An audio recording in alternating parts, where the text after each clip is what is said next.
Tagazoka vous les petits amis, c'est Puronkun et bienvenue sur ce premier épisode de Chronique Manga. Et aujourd'hui, comme vous avez pu le voir dans le titre de la vidéo, nous allons parler de Kuma Kuma Bear. Et là, vous allez me dire, mon petit Puronkun, pourquoi est-ce que tu nous proposes Kuma Kuma Bear comme premier épisode de Chronique Manga? Ben, c'est extrêmement simple. Déjà, je l'ai vu il y a pas très longtemps, ça doit faire quoi? Ouais, quelques jours, donc il est encore suffisamment frais dans mon esprit pour vous en parler, et je comptais vraiment mettre ça au propre pour pas oublier de détails. Et pour moi, c'est une œuvre qui est vraiment cute et super kawaii, quoi. Elle est vraiment au top du top. Et surtout, elle est pas du tout fan service. 100% non fan service, je dirais même, et ce qui fait qu'aujourd'hui ça la place là, c'est-à-dire supérieure à 90% des œuvres de manga d'animation qu'on peut voir. Et ça, c'est plutôt bien. Il n'y a même pas d'archétype de perso, style Pundere, Tsundere, Yandere. Alors, Pundere, c'est une private joke, hein, Quentin et d'autres amis comprendront pourquoi. Il n'y a pas de loli, psychogothique Lolita, il n'y a vraiment aucun archétype de perso de shonen neketsu, ou alors c'est extrêmement dilué, et en fait c'est ça qui est intéressant dans cet animé, c'est qu'il va apporter des petites touches, mais qui vont être bien faites. Par exemple, le scénario n'est vraiment, entre guillemets, pas ouf, hein. C'est une adolescente de 15 ans qui... alors elle a 12 ans en fait au départ de l'aventure, donc on nous explique qu'elle vit dans un monde virtuel, qu'elle a beaucoup d'argent, qu'elle a du mal, asocial. Bon après c'est un archétype, enfin c'est un début assez classique pour un isekai, sauf que... Alors je vais pas tout vous révéler, hein, je ferai pas de spoil sur cette vidéo, je vous rassure. On nous dit qu'elle a du mal à s'attacher aux personnes. Parce que, ben, voilà, quoi, c'est quelqu'un d'asocial, qui a jamais eu l'occasion de nouer des contacts, que ce soit avec sa famille, ses amis, tout ça. Et ça va être un élément qui va être important dans la suite, parce qu'il va y avoir une évolution de ça par rapport au personnage. Et j'ai trouvé ça intéressant dans le sens où il y a beaucoup d'isekai où ben, on vous dit juste que ouais, bon, bah, il était dans son monde, et puis pouf, il a été projeté dans un autre univers. Et puis basiquement, on se sert pas suffisamment de son passé pour approfondir le personnage. Le seul qui fait entre guillemets ça bien, c'est The Slime.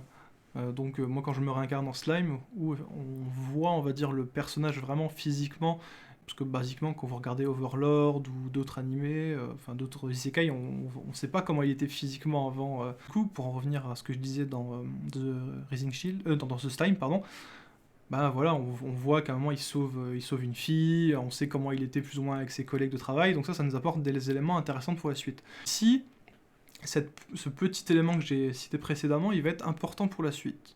Voilà, ça reste quelque chose d'assez classique, je vous l'accorde. Même le scénario, bon bah ça reste une fille en kigurumi qui va avoir des pouvoirs extrêmement ouf. Alors même ça reste assez original quoi, parce qu'un kigurumi d'ours qui donne des pouvoirs, il y a sa petite touche d'originalité, je trouve, et c'est vraiment pas mal. Alors, il faut pas vous attendre à des gros combats de malades, de fous. Il y a toujours vraiment ce côté extrêmement cute et kawaii, et du coup, ce qui fait que c'est une œuvre hein, qui peut être proposée, moi, basiquement 10+, quoi. C'est-à-dire que n'importe qui peut le regarder, parce qu'il y a c'est pas violent, il n'y a pas de langage ordurier, même les persos entre guillemets méchants, il n'y a pas, vous savez, des fois ces petits regards pervers envers des personnages extrêmement jeunes, qui est des fois assez malaisant dans certains animés ou dans certains mangas. Là, il n'y a absolument pas du tout ça. Moi, j'ai des amis qui ont deux enfants qui sont extrêmement sympathiques, que je salue d'ailleurs, Raphaël et Paola. Je pense que je vais offrir ça à l'un d'eux, parce que voilà, c'est une œuvre qui peut être appréciée par tous, pardon.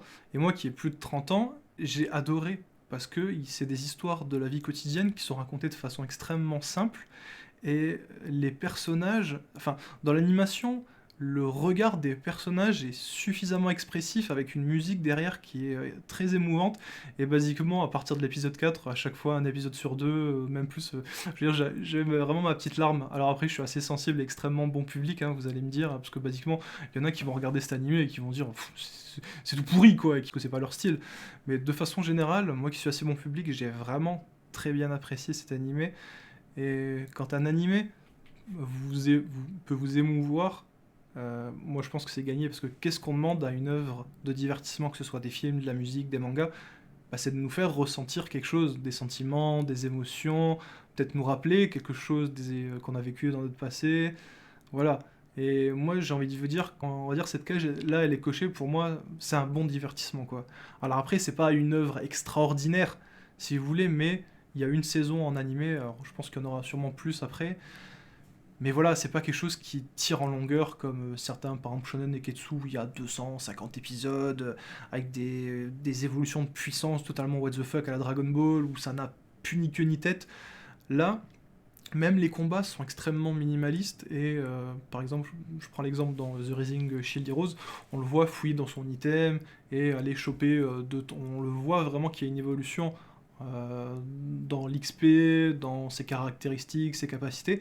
Ici, c'est pas du tout le cas. On voit à un moment qu'elle gagne une capacité, mais c'est vraiment pas quelque chose qui va être au cœur, entre guillemets, je dis du gameplay parce que, bah, en fait, pour elle, c'est comme si elle était dans un jeu vidéo.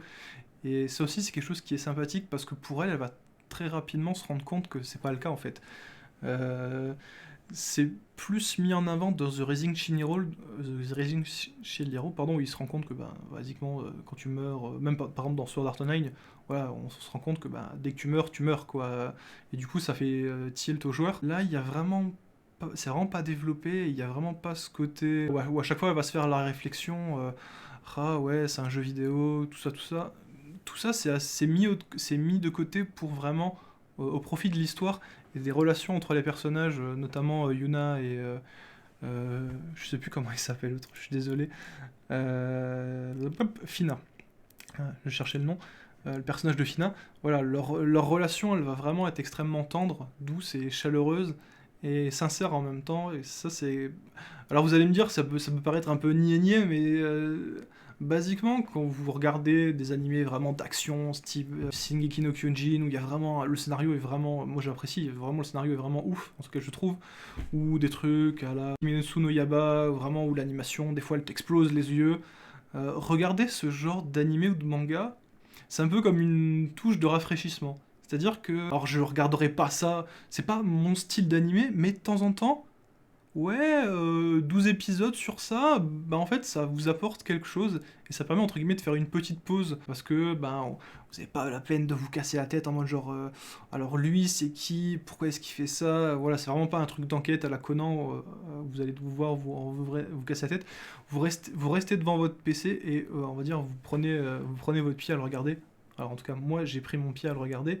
Juste pour vous donner un nom, parce que c'est quand même intéressant de rendre hommage à la personne qui l'a écrit. Ce qui est marrant, parce que l'auteur s'appelle Kumanano. Kumanano. Kuma Beer. Alors je sais pas si c'était fait exprès, hein, j'ai pas cherché. En sachant que l'adaptation, c'est le studio d'animation EMT Squared. Alors par contre, je connais pas du tout, hein, et en manga, c'est publié sur le site web Pash. Et voilà. Et aujourd'hui, c'est publié en France depuis le 21 mai 2021 chez Meihan. Meihan. Alors je sais pas comment ça se prononce, désolé. Pareil, hein, c'est pas, vous voyez, c'est pas quelqu'un, enfin, c'est pas un éditeur que je connais. Alors pour accenter vraiment ce côté vraiment cutie, super kawaii, il y a ces deux ours qui sont vraiment, on va dire, au centre de ça, qui sont, alors leur nom c'est Kumayuru et Kumakyu, et dans tous les épisodes, donc souvent les petites filles vont souvent aller les voir et les prendre dans leurs bras, moi dire oui, c'est trop mignon et tout. Et ce qui renforce en fait le côté. Alors il y a même plus de scènes où on les voit. On voit des jeunes filles à dos d'ours ou les caresser, tout ça, tout ça. Il y a même plus de scènes comme ça que de scènes de combat en fait. C'est pour vous dire à quel point ils mettent vraiment l'action sur la mignonnerie dans cet animé quoi. Et du coup c'est extrêmement appréciable. En tout cas moi j'ai passé un bon moment à le regarder et du coup je le conseille à tout le monde. Quand je dis tout le monde c'est toute la famille. Du coup il existe, pour ceux que ça intéresse, des figurines, hein, je vais les mettre ici dans le coin en haut. Ah, je vais essayer de les glisser.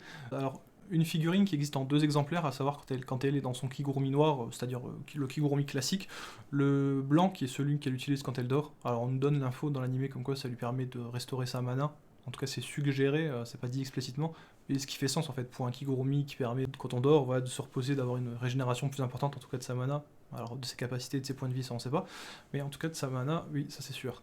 Une figurine qui est plutôt jolie et qui rend bien hommage, je trouve. Alors il y a une autre figurine que j'ai trouvée qui est basiquement le personnage en mode SD, qui est aussi super kawaii, et franchement elle est vraiment adorable, hein, je vais vous la mettre aussi en haut. Par contre il y a une figurine que je trouve absolument immonde.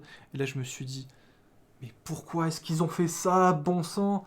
Euh, alors, parce que basiquement, bah, vous voyez très bien que, genre, en plus, elle a pas de poitrine, donc une espèce de costume de bunny fan service, alors que l'animé c'est vraiment pas ça.